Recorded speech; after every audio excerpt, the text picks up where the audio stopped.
उस दिन मेरे घर में बाबा का एक छोटा सा कीर्तन था। यूँ तो हमारे यहाँ पर बाबा के कीर्तन जैसी कोई बात नहीं या इस तरह का कोई प्रचलन नहीं है और ना ही इसकी कोई विधि या नियम है। हम सब बस बाबा के स्तवन मंजीरी को प्ले कर देते हैं या उसे कोई व्यक्ति पढ़ता है और सभी श्रवण करते हैं माइक पर। हमारे पास एक छोटा सा माइक और स्पीकर है जिसके सहारे ये पूरी बाबा की कीर्तन होती है। और फिर उसके बाद हम लोग बाबा के अलग अलग भजन या तो प्ले कर देते हैं या कुछ अगर कभी जो लेडीज़ हैं उन्होंने मिलकर प्रिपरेशन की हो या किसी ने भी, तो फिर वो कीर्तन हम सारे मिलके करते हैं। और इसके बाद मेरी वाइफ सभी के लिए मेरे संग में मिलकर हम दोनों जो भोजन पकाए होते हैं वो हम सबको प्रसाद स्वरूप ग्रहण करवाते हैं बाबा की कृपा से। और इस तरह हमारा एक साई कीर्तन होता है। तो साई कीर्तन करने का मेरा मेन उद्देश्य ये था ना कि इसी बहाने हम एक दूसरे से जुड़े भी रहें और एक अच्छे कारण से जुड़े रहें। आजकल पार्टी क्लब ये सब का कल्चर है ही, लेकिन इन सब में हम बाबा को और भक्ति को ये सब को कहीं पीछे छोड़ जाते हैं। तो इसीलिए सबके मन में आस रहे, सबके मन में विश्वास रहे, इसलिए ये मेरी सोची हुई रहती थी। तो इसमें मैं ज़्यादा लोगों को नहीं बुलाता था। मैं और मेरी वाइफ मिलकर कुछ ही फैमिलीज़ को बुलाते थे, जितने को कि हम कर पाए, और हम बाबा से क्षमा मांग लेते थे कि हमने सबको ना तो बताया और ना ही सबको बुलाया, क्योंकि उतना हमसे नहीं हो सकता था। और इसमें जितने भी लोग आते थे सबके लिए भोजन हम लोग खुद मिलकर बनाते थे, और जो भी करते थे मैं और मेरी वाइफ अपने से करते थे। इसमें हम किसी का सपोर्ट, किसी का हेल्प नहीं लेते थे। तो ऐसा होता था कि थर्सडे को ही हम ये काम करते थे, और कीर्तन का जो टाइम रहता था वो हम 8 बजे से रखते थे। और उस दिन मैं ऑफिस से जल्दी आ जाता था और थर्सडे को कीर्तन करना होता था, तो इसकी तैयारी संडे से ही चल रही होती थी। कीर्तन में जो मेन्यू बनाना होता था हमारे घर पर ना, वो दिन त्यौहार के हुआ करते थे। पूरे हफ्ते कीर्तन की तैयारी होती थी। मतलब संडे को मैं और मेरी वाइफ जाते थे और हम कच्चा सामान लेकर आते थे, जो भी बनेगा उसका। उसके बाद मंडे वाले दिन मेरी वाइफ जाकर बाबा के लिए कुछ विशेष कपड़े खरीद कर लाती थी, क्योंकि हम बाबा के ड्रेस कभी रिपीट नहीं करते थे। जो पहले कीर्तन में पहनाया वो फिर अगले कीर्तन में बाबा को हम नहीं पहनने देते थे। उसके बाद हम लोग जो भी सब्ज़ी वगैरह लानी है वो भी मेरी वाइफ लाती थी, लेकिन जितने भी छोटे बच्चे आते थे हम लोग सबके लिए कोई ना कोई गिफ्ट लेकर आते थे। अब चाहे छोटी ही गिफ्ट क्यों ना हो, कहते हैं बच्चों में भगवान होते हैं, इसलिए वहाँ पर बच्चों के लिए गिफ्ट होती थी। और जितने भी बड़े लोग आते थे उन सबको हम गिफ्ट्स तो नहीं देते थे, लेकिन हाँ हम कोशिश करते थे कि अगर हमें शिरडी की ऊदी मिल जाए या मंदिर से भी ऊदी मिल जाए तो सबको ऊदी प्रसाद दे देते थे। तो इस तरह से हमारा रहता था। पूरे हफ्ते तैयारी चलती थी और बहुत सुंदर भजन होता था। फिर मेरी वाइफ को कभी पता चलता कि कोई कीर्तन वाले आ रहे हैं तो उनको भी मेरी वाइफ इनवाइट करती। तो और हर कीर्तन हम लोग अलग और सुंदर बनाने का कोशिश करते थे। पूरे हफ्ते में अगर हमें लगता था कि कोई चीज़ थी बाबा ने हमारी हेल्प करी, तो वो भी कीर्तन में हम भी शेयर करते थे और लोग भी आकर बाबा की महिमा का गुणगान करके जाते थे। तो ना ये सबसे सुंदर दिन हुआ करते थे। अब अगर मैं कीर्तन की बात करूँ ना, तो मैं आपको कीर्तन के 2 बहुत बड़े अनुभव बताता हूँ। सबसे पहला अनुभव तो ये हुआ कि एक बार कीर्तन हो गया, सब ने खाना खा लिया, और मैंने आपको बताया कि हम 25 से 30 ही लोग रहते थे ताकि हम अच्छे से कर पाएँ, शांति से कर पाएँ। मुझे भीड़ जमाने का कोई शौक़ नहीं था। मुझे शौक़ था कि जितने भी आए बस बाबा का ध्यान करें, बाबा की बातें करें। तो इसलिए मैं 25 से 30 ही लोगों को बुलाता था। हालांकि हमारा ड्राइंग रूम बहुत बड़ा था, लेकिन हम नहीं बुलाते थे ज़्यादा लोगों को।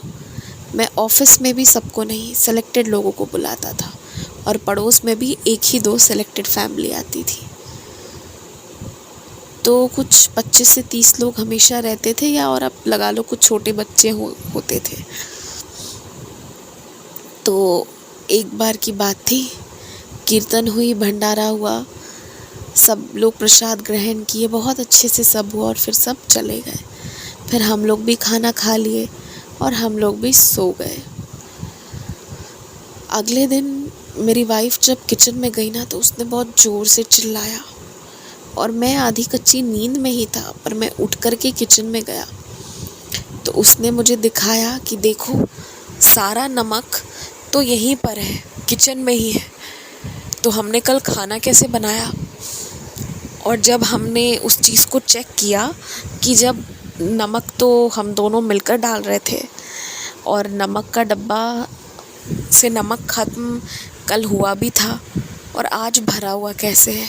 अब रातों रात कोई आकर डाल के तो चला नहीं जाएगा, तो ये क्या हो गया? तो थोड़ी देर समझने के बाद हमें समझ में आया। पहले तो मेरी वाइफ डर गई थी, उसे लगा कि घर पे कोई चोर वगैरह है, या कोई तो आया है पीछे से जो हमारे साथ ऐसा मजाक करके गया है। लेकिन कुछ देर के बाद जब हमने देखा, तो हम लोग गलती से नमक की बजाय चीनी का भुर्रा, यानी चीनी का जो पाउडर होता है ना, हम लोग वो डालकर सारा खाना बनाए थे। लेकिन हमने खाना खाया, हमें अच्छे से याद है कि आलू की सब्ज़ी में चीनी नहीं थी, नमक का स्वाद आ रहा था। तो ये हमारे लिए एक बहुत बड़ी लीला थी कि हम लोगों ने गलती से, हम दोनों ने चीनी के पाउडर और नमक में डिफ्रेंशिएट नहीं कर पाए, और हमने गलती से चीनी को डाल दिया था नमक समझकर सारे भोजन में। और भोजन हमने नहीं किया होता ना, तो हमें लगता कि हर व्यक्ति जो है वो चुप रह जा रहा है, ये सोचकर कि बाबा का भंडारा है, इसका नुक्स नहीं निकालना। लेकिन क्योंकि हम दोनों भी खाए थे, इसलिए हमें ये तो पता था कि खीर मीठी लगी और आलू की सब्ज़ी नमकीन लगी। ये चीज़ तो पक्की थी। और हमें ये भी पता है, मतलब बाद में हमने रियलाइज़ किया कि हमने एक ही डब्बा, मतलब चीनी जो है वो पिंक ढक्कन वाले में था और नमक ब्लू ढक्कन वाले में था।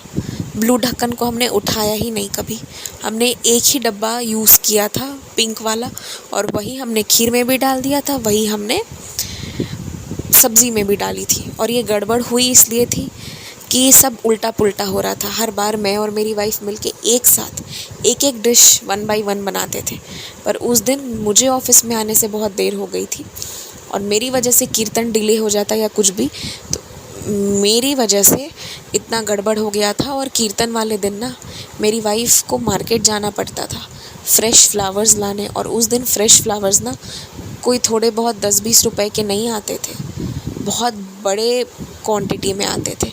तो जिसके लिए वो होलसेल मार्केट से आती थी, जो कि शाम में ही लगती थी। तो फ्रेश के चक्कर में ना उस दिन उसकी ड्यूटी भी लग जाती थी दूर जाने की, और इस वजह से मैं भी देर से आया था, तो सब गड़बड़ हो गया था। तो आधी चीज़ें वो बना रही थी, आधी चीज़ें मैं, और हम दोनों ने चीनी वाले ढक्कन को यूज़ किया। और ये तो मुझे भी याद है, उसे भी याद था। और चीनी वाला जो पाउडर था वो आधा भी हो चुका था यूज़ होके, और नमक वाला ज्यों का त्यों फुल डब्बा था। तो ये चीज़ तो हुई थी, पर ये बाबा की कहिए कि महिमा थी। बाबा सच में अपने भंडारे को करवाते हैं, कीर्तन सुनने आते हैं, कि इतने बड़े गड़बड़ पर भी किसी को भी ये चीज़ स्वाद इधर उधर नहीं हुआ। उस दिन के बाद से ना हमने टेंशन लेना बंद कर दिया कि भंडारा का खाना कैसे बनेगा, क्या होगा। हमें उस दिन के बाद से समझ में आ गया था कि बाबा ही स्वयं भंडारे का खाना बनवाते हैं, और बाबा ही मतलब हमारे कीर्तन को उस दिन वैलिडेट कर दिए थे। और मैं आपको उस दिन के बाद हम जो टेंशन फ्री हो गए ना, तो एक बारी जब मेरी वाइफ के हाथ में इंजरी हो गई थी, जिसके वजह से उसे पट्टी लगानी पड़ी थी और वो खाना बनाने में असमर्थ थी, तब भी मुझे उसके बाद टेंशन नहीं थी। मुझे पता था कि बाबा ना ये भंडारा करवा रहे हैं तो इसका रास्ता भी खुद निकालेंगे। और इसलिए उस बार मैंने टेंशन लिए बिना धीरे धीरे करके सबसे पहले मैंने खीर बनाई थी और एक तरफ मैंने आटा गूँथ लिया था पूरियाँ लगाने के लिए।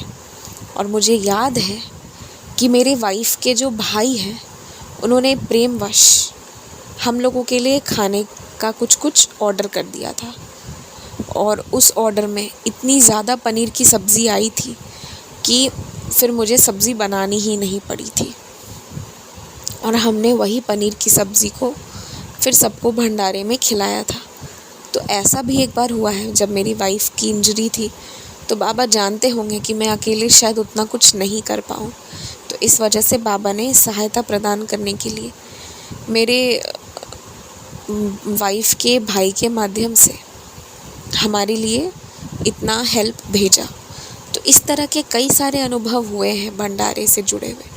पर एक तो मैंने आपको बताया कि हमने सारा खाना चीनी में बनाया था, नमक यूज़ ही नहीं किया था। और दूसरा मैं बताता हूँ जो तो हमें आज भी आँखों को हमारे नम कर देता है। पूजा हुई, कीर्तन हुई, बहुत अच्छे से सब कुछ हुआ। मैंने बहुत मन लगाकर कीर्तन भी किया और उसके बाद हम लोग कुछ अनुभव सुन रहे थे, भावुक भी हो गए थे हम सारे लोग। तो ये सब कुछ हुआ और उस दिन ना मैं और दिन से ज़्यादा भक्तिमय था। मतलब उस दिन मुझे और बाबा के प्रति श्रद्धा लग रही थी, जितनी रोज़ लगती है उससे कहीं ज़्यादा। तो मैं और मेरे वाइफ़ हम लोगों ने अच्छे से कीर्तन वगैरह किया, बाबा के सत्संग हुए, सब कुछ हुआ। उसके बाद जो एक दो लोग थोड़ा लेट हो गए थे उनको जाकर हमने मेरी वाइफ़ ने गेट खोला, अंदर बुलाया, बिठाया और फिर हमने गेट बंद किया। उसके बाद क्या हुआ कि मेरे ऑफ़िस से ना एक कॉल आया और मैं उस कॉल में लग गया। बहुत विचित्र टाइम पर वो कॉल आया था, 10 बजे रात में। और बात करने वाला कोई ज़रूरी बात भी नहीं कर रहा था, इधर उधर की बात कर रहा था, मगर फ़ोन रख भी नहीं रहा था और मैं रखवा भी नहीं पा रहा था क्योंकि वो व्यक्ति उम्र में मुझसे बड़ा था। तो अब वो बात भी हो रही है, मुझे है कि मुझे बाहर देखना भी है, सबको खिलाना भी है। तो फिर मैंने कुछ नहीं, मैंने बात जारी रखी। और इसके बाद फिर जब मैं बात ख़त्म करके आया तो मैंने देखा अधिकांश लोग जा चुके हैं।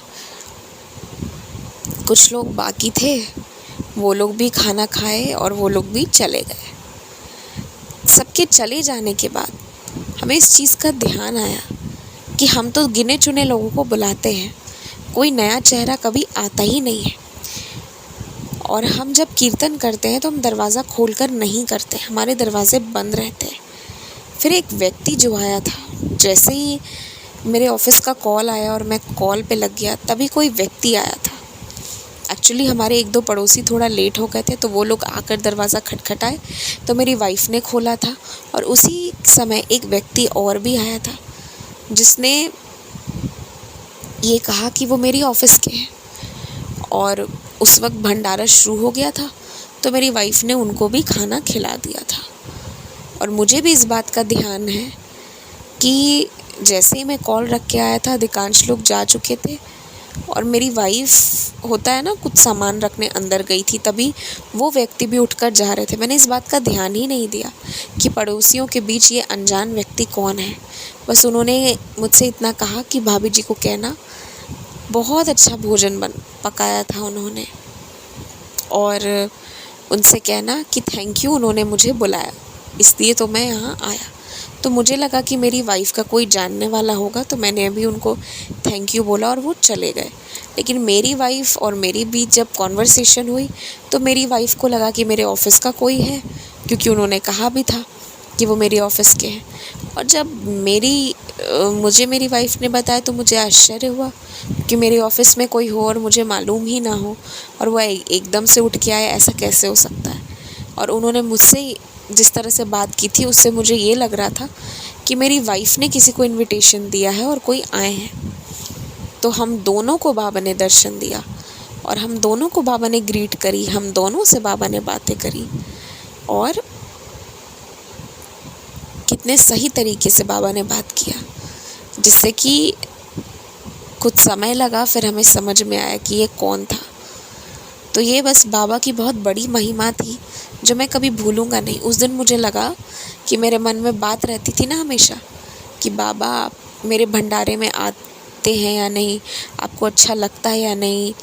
जो भी थी, उस दिन के बाद से मुझे कभी बाबा के भंडारे, बाबा के कीर्तन पर शक नहीं रहा। मुझे ये पता चल गया कि बाबा ध्यान देते हैं।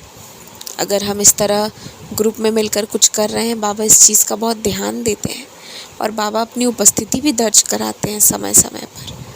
तो ये मेरा बहुत सुंदर सा अनुभव था जो मैंने महसूस किया उन दिनों जब हमारे यहाँ पर कीर्तन होता था। जय साईं राम।